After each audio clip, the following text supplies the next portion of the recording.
V zozname sa nachádza napríklad budova Turčianskej galérie, ako aj jej depozitár, milénium či dokonca bytový dom, ktorý je v súkromnom vlastníctve.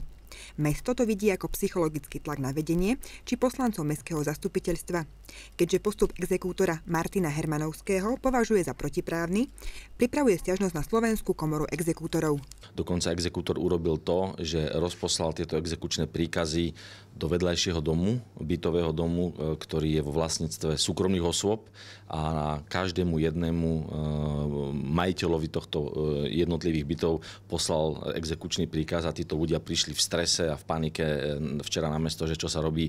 Ide o psychologickú vojnu, kde exekútor alebo protistrana chce vyvolať paniku a šíriť poplašnú správu tak, aby ľudia atakovali vedúcich predstaviteľov mesta Martin, aby sme okamžite tú pohľadávku uhradili.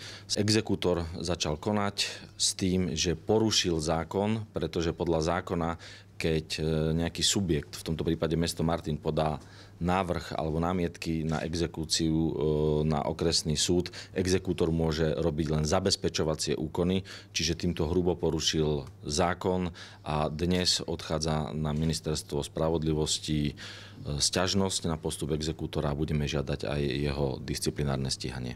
Mesto Martin stále neuznáva existenciu pohľadávky, ktorá je výsledkom dlhoročného sporu v kauze lyžiarske stredisko Martinské hole. Sťažnosť podalo aj na ústavný súd, ktorý o nej začiatkom júna rozhodol. Ústavný súd prijal sťažnosť mesta Martin na ďalšie konanie, čo nám dáva dobrý predpoklad na to, že môžeme byť v tomto spore úspešní.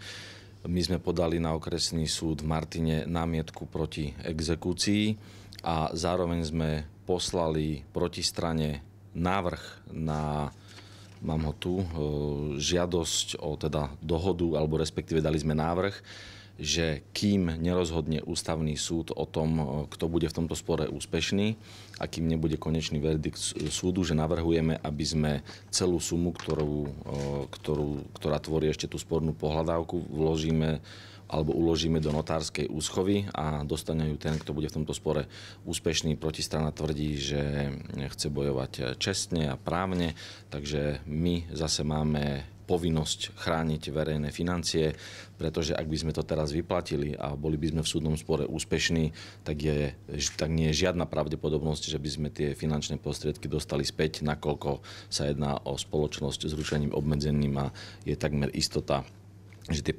peniaze by už boli niekde inde. Primátor predaj nehnuteľnosti mesta kategoricky odmietol.